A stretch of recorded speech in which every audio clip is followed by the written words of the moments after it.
Make a hot cuppa and relax. It's Afternoon Karak with Aisha Al-Mazmi and Mikhail Atiyah. On Pulse 95. Plenty of existential dread today, and also plenty of superhero stories. That was a mistake on our part. We just looked up the stories. It just happened to be lots of Marvel, lots of DC, and one existential story that's up for discussion. But let me talk about another thing I realized in life.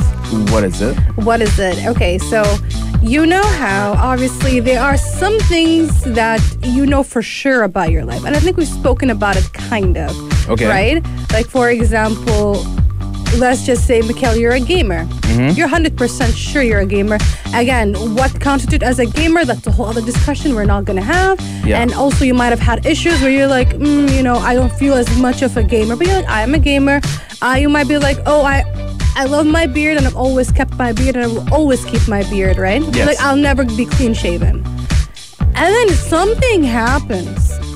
I have no idea what happens. Like, in your adulthood, your journey within adulthood, where that thing you were so concrete about yourself just kind of changes, whether it's on purpose or just happens itself. And what I'm talking about right now is that when I refer to myself, if I'm 100% sure about something, it is that I am a light sleeper.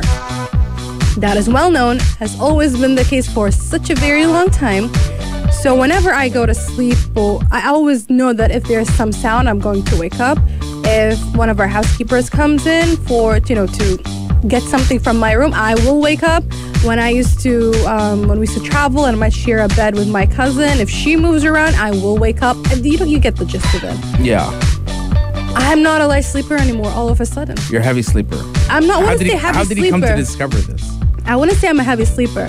Okay. But, okay, there are two things that made me realize it this week that made me go like, oh my God, who am I even at this point? I can't even own this anymore. But two things.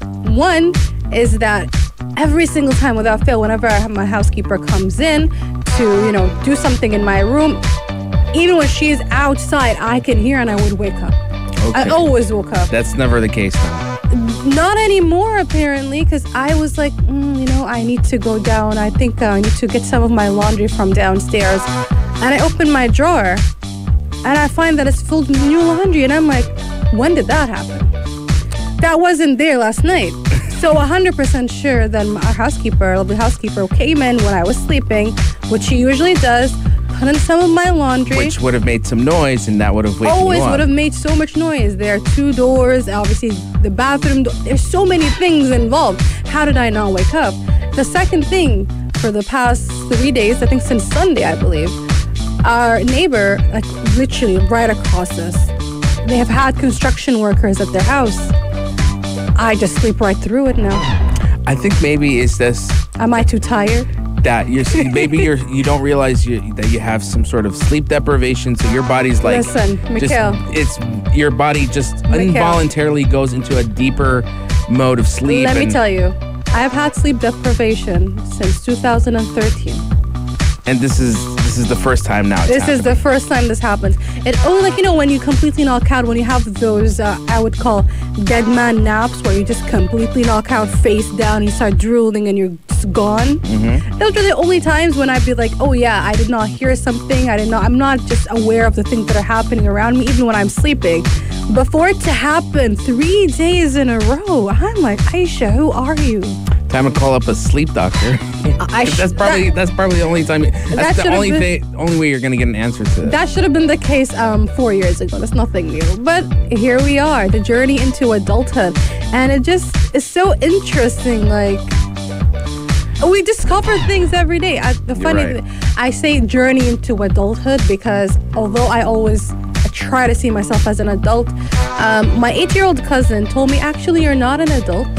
You're a young adult. I'm like, okay, I am a young adult. I'll give you one example. Like, I never had an interest in furniture and, doing a little home renovation. I get you, yeah. Until now, I'm like looking at all these little improvements that I can do. I check Etsy, I check out Pinterest, And I'm like, I never used to do this. That's a rite of passage. It's a rite of passage. You know you're getting old when you start looking at new couches and curtains. You're like, I like that. And they excite you. And they excite me, yeah. Mundane things and all that. Exactly. And the thing for me, grocery shopping was the first thing that hit me. And that was way like when I was 19, when I first started driving, I realized that I love grocery shopping so much. Actually, I used to have outings with my friend back then that just centered around grocery shopping. I'd hit her up. I'm like, do you want discount season or something like that? It's not even that. I'd be like, so you know that I want to go grocery shopping. She's like, yeah, amazing. Let's go together. Then I'm like, but we can go for lunch first, just to make it a proper outing.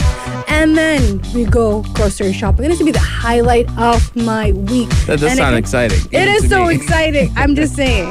Grocery shopping, furniture shopping, the weird things you go through is just part of adulthood. Literally just saying goodbye to your younger self, even though the younger self also exists within you. Make sure you're tuning in and staying locked to Pulse 95. Like we said, existential dread discussions, also superhero stuff, Marvel, DC, so many things to talk about on today's episode. So stay tuned and stay locked to Pulse 95.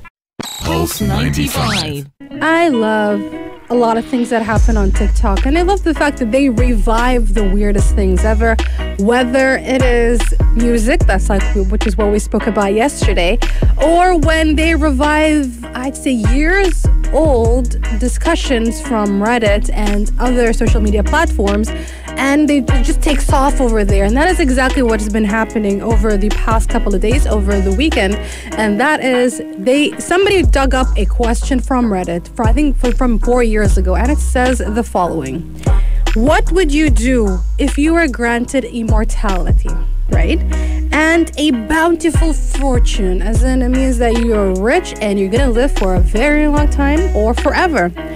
But you were threatened. Your immortality and your fortune is threatened by the touch of a deadly snail that is also immortal and is basically dedicated to just follow you and touch you.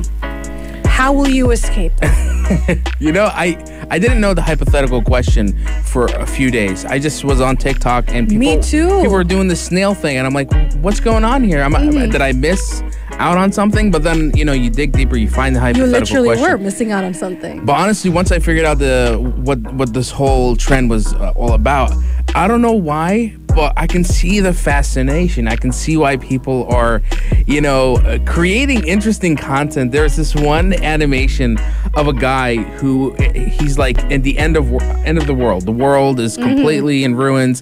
The snail is right there, and he's looking at it. There's a huge comet coming to destroy the planet, and he's crying as he gets closer to the snail, and it's like they've lived till the end of time. And I was like, what? He took this concept, he took this hypothetical thing, and he turned it into something so powerful and very dramatic. So dramatic. And I'm like, well, why don't I try to make something like this? I had this idea, maybe I'd sit in a room and I'll be crying and like, khalas, any immortality, living this whole life being afraid of the snail. I just can't do it anymore. And the door would open and the snail's there. The snail comes in. And I smile because I'm like, this is finally the moment I can say goodbye and move on. It's like weird stuff like this. That's not the first time somebody has suggested it. A lot of people said that at some point, maybe when they get tired of the immortality, they're gonna willingly go ahead and touch the snail. But what I loved about it the most is the people who are going through elaborate plans on how to avoid the snail. One of the first TikToks that I saw that kind of introduced me to this whole trend that was happening on TikTok was somebody who had calculations. And this person, the beautiful thing, she's like, you think I just made these calculations? No, I made them years ago, 2 years ago, when she came across the same story on Reddit all the way back in 2019. And her calculations, like she had the numbers, how fast it would go, how long it could take it. Some people were saying that the snail is also intelligent. So they're like, oh, you must factor that in. She's like, no, it's intelligent, but that doesn't mean it has hands or legs and it's not going to go any faster. So don't forget that about that. So it's very interesting. For me, I'd say I would always keep some salt around me so that whenever it gets closer to me, I would just, spread some salt and run. Yeah. Even though I don't think it can catch up to me unless, I stay in the same place and just not move, which is probably what would happen, as in you live in one place and it's gonna aim to reach your house at some point. It's such a dreadful thought. You'd be just sleeping and you wake up, it's like, is he here? Is he here? Am I far enough from him? You don't know when he's gonna come. For me, because if I would have had all the money in the world and being immortal, I'd build an airbase. Just a floating airbase where he can physically not get to me. Again, Mikhail, it's a smart snail. It can probably do something. Probably a bird is going to pick it up and throw it up on the base. Yeah, I mean, it's smart enough maybe to take, I don't know, a plane, make a plane or something. And a person was like, don't forget that just because it is intelligent doesn't mean it can talk. But maybe it's smart enough to do something. So it will always manage to reach you. It's always a matter of how much distance you put between it. One person, I love the suggestion, they're like, I'm just going to keep on salting everything I eat for the rest of my life. And it can never come any closer to me. And it works, I guess. There was another one where a person said, I'd cover my whole body in salt. So if it ever does touch me, it would, melt away. Well, there you go. Those are just some suggestions on how to avoid the immortal, inevitably gonna kill you snail. Tell us, what would you do? Text us 4215 Ittisalat or do and tell us all about it. We'd love to hear your elaborate plan. Coming up next, we will be talking about the potential cast members that could have been part of big franchises. And we've talked about this before, but there was an interesting revelation over the past couple of days that apparently they had a whole other person that they were kind of eyeing for the role of the Wasp, which was eventually taken by Evangeline Lilly. And honestly, it does kind of work and it's very interesting. Let's talk about that. Mikhail is like, hold on a second, don't say that. But you know what? That's for our discussion coming up next, right here on the Afternoon Karak. Pulse 95. The criminally underrated actor Brendan Fraser. You guys know him, or you remember him. He was the star of the Mummy films back in those days. And you wondered what happened to that guy. It's been so long. It's been over maybe a decade or so. And, seeing him now, he talks, there's interviews where he talks about how Hollywood mistreated him, how they basically shunned him. But in this year in particularly, Brendan Fraser has been experiencing sort of like a resurgence. He's been casted as a key role in Martin Scorsese's upcoming film, The Killers of the Flower Moon. So that's a pretty big deal. He also stars in HBO's, I think it's HBO's Doom Patrol, which is with also a fourth season coming now. Yes, which is also part of the DCEU. But here he's joining another project from the DCU as well, and that is Batgirl. Now, this is not 100% confirmed. This is based on sources from Deadline, and they say that he is going to be playing the role of Firefly, who is sort of a villain within the world of DCEU. And honestly, I said underrated villain because, again, remember, Batgirl is involved within the world of Gotham and Batman. And when you think of Batman, you think the Penguin, you think the Joker, you think of all these names that you've heard of many times, but you never hear of the Firefly. So one thing, we're getting Brendan Fraser back. That's one thing, biggest highlight. Second highlight is we're getting introduced to a new villain that not a lot of people probably have heard of. Yeah, so Firefly, from what I understand, is a long-running villain from the Batman world. He actually is reimagined in the 1980s as a special effects artist turned pyromaniac, wielding a flamethrower, various bombs, and a fireproof suit with a jetpack. And love that for him. He's been a recurring villain, but I think he's going to probably be a main focus in the Batgirl story. Batgirl, as you guys know, she is the daughter of Commissioner Gordon. Yep. So if people don't know that, but I think that's one of the great things about these upcoming projects from Warner Bros. That they're bringing in things like the Justice League Dark.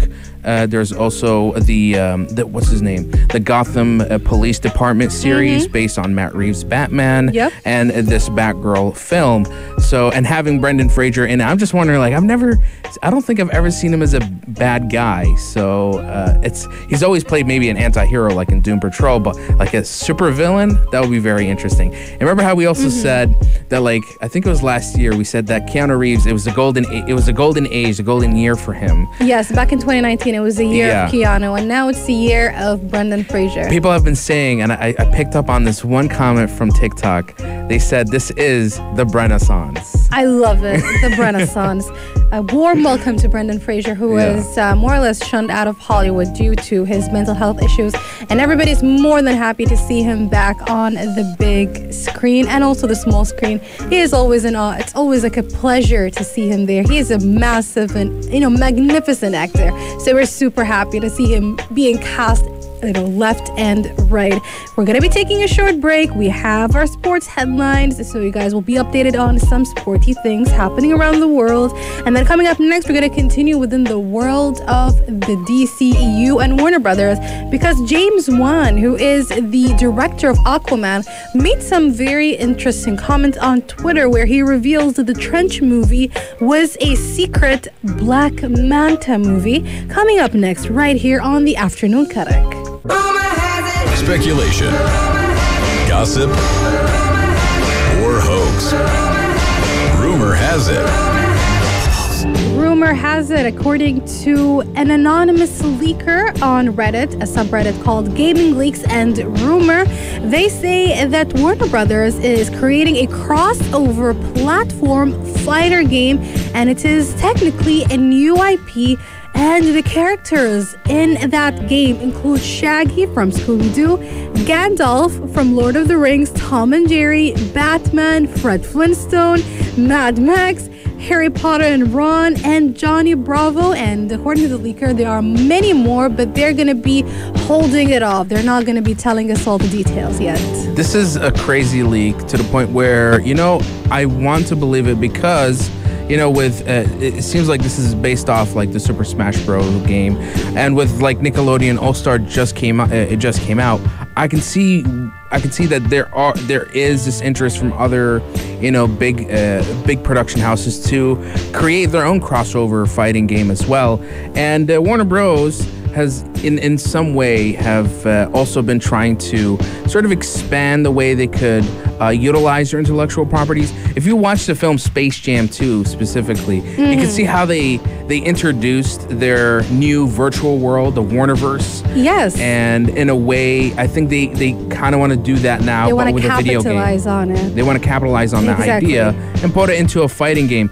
But what I find so funny about this is the fact that they're putting in Shaggy, because apparently there's this whole thing about, there's these memes about Shaggy, being this ultra instinct, this super powerful being who only uses like 1% of his power. It was a joke, but it actually was an inspiration. It was a spark for the developers to put him in a fighting game. They initially wanted to put him in Mortal Kombat from the NetherRealms studio game. That was that was where the meme was already there all the way back in 2019, I believe. But there were rumors, or at least people going like, you should put Ultra Instinct Shaggy in Mortal Kombat and NetherRealms, and Warner Brothers were like, actually, no, we're not going to do that. We're not going to give away our IP. And somebody over there was like, what if we start a new IP? What if we start a whole sort of Super Smash-esque kind of game? Especially since, Super Smash, I wouldn't say ended, but obviously games like Super Smash, they have like a very, very high longevity. They just last for a very long time. But when it comes to their heroes, the hype behind their heroes is done with the latest revelation that Sora is going to be joining the game, and that is it. So they're probably like, oh, Super Smash, hyped everybody up. I mean, there's always that big following, and then with the Switch being accessible, there's a whole new generation of people playing that game. So there's a lot of layers, and they're like, let's make our own Super Smash.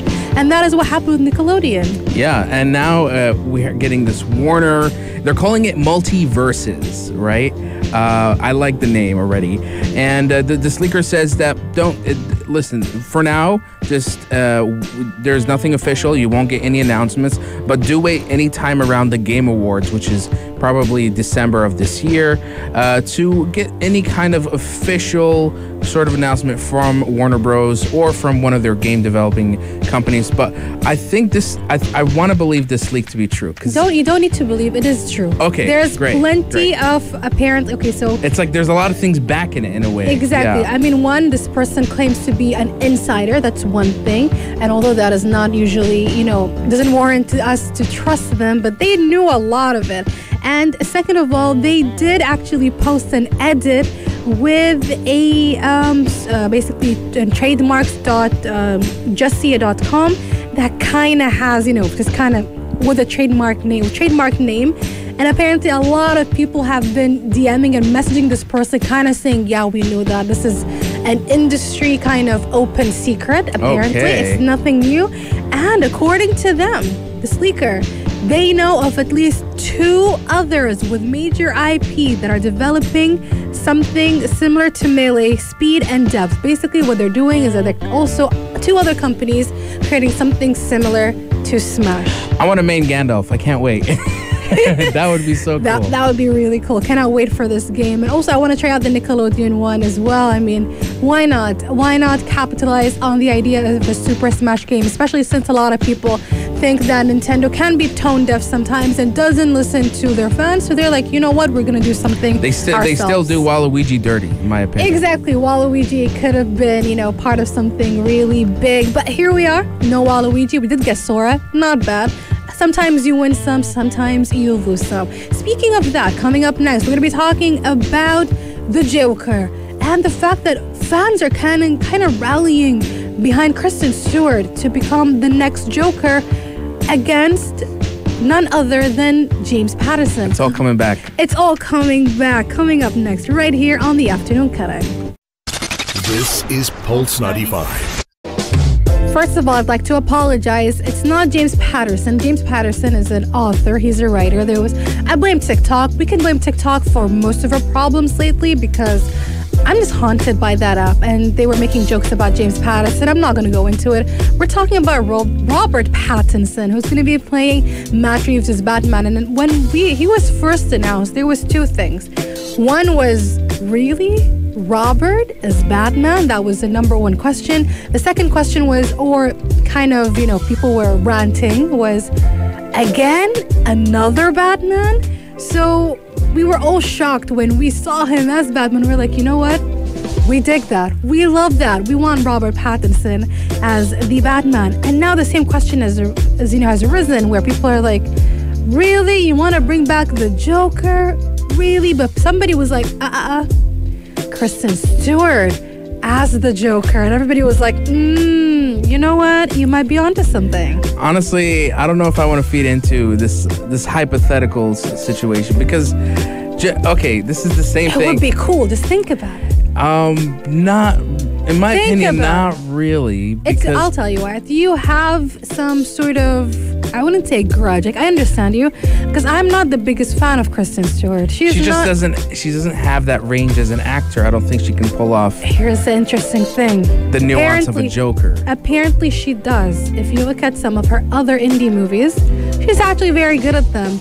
And everybody knows her from Twilight, and then she kind of fell off the grid because she was doing indie movies. Same goes for Robert Pattinson. They kind of went separate ways and separate ideas, and they kind of been on the low. But have you seen her as Diana? The new Spencer film that's coming out. She looks fantastic. She's not going to get that role if she does not have the range. Isn't that right?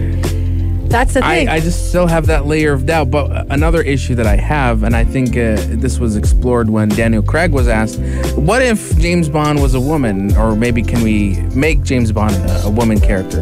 And he said absolutely not, because James Bond is strictly a male character. It shouldn't mean that they can't have women actors and characters. I'd like to raise my hand and cut you off right now. I'll tell you what. But I'm just saying, like, you can't make Joker a female. We have a female Joker in the comics. Harley Quinn. No, we have a female Joker in the comics. Did you forget? No, I've never. We do. She exists. It's Martha. Martha Wayne becomes the Joker. Do you remember? Okay, yes. This is in the multiverse situation. It is a thing. I mean, obviously, a multiverse situation. It's just like when if somebody goes like, let's take a main character from within the comics and make them a female, even though they're usually a female counterpart to most characters. It's nothing new. But my point is, the Joker, I feel, is a concept. I mean, look at the various Jokers we've had. They're all the same, but they're all different. That's why people have favorites, because of the way that Joker kind of trope. It's a trope, honestly. So it can definitely be Kristen Stewart as the Joker. I am absolutely down for it, 100%. I'm not, unfortunately. Mikhail has to go and reassess himself. He's gonna be. I can see a Jared Leto situation happening all over again. No, it's the opposite. Because the thing with Jared Leto, again, Mikhail, it's just that you want to see Kristen Stewart and Robert Patterson together. No, it's not that. It's not that. I just think it's really cool because you don't instantly think of Kristen Stewart as a super villain at all. Even if you put her as a, I don't know, like in a hero role, you would never see her as that. I need you to go and watch more indie Kristen Stewart movies, and this comes from somebody who was not a fan of Kristen Stewart, but I have to say that when she knows how to act, she knows how to tick off the boxes. But not play as the Joker. She can be a Joker. Mikhail is being a hater, but let's go back to our story, because that is actually not our story. Our story is that she replied and says, actually, no, I'm not going to be the Joker. Unfortunately, she's like, I want to try something different. I'm not into it. It could be the whole thing with people just avoiding a lot of, what do you call it, superhero and supervillain movies. They're just not into it. There's a very strong line between people who enjoy it and want to become part of it and people who are adamant about never being part of it. So, close call on that matter. No. We're going to have a long talk, Mikhail and I. No female Joker. A female Joker, yes, 100%. Only if it's that Flashpoint Paradox situation. Which is amazing, which is great. A female Joker would be amazing. Guys, do not knock it until you try it. We're going to be taking a quick break. Coming up next, how can you win 10,000 dirhams? We will tell you exactly that right here on the Afternoon Karak. If you liked this episode of Afternoon Karak, drop a like and subscribe. Pulse 95. Be sure to follow us on Instagram for all our daily updates and top stories.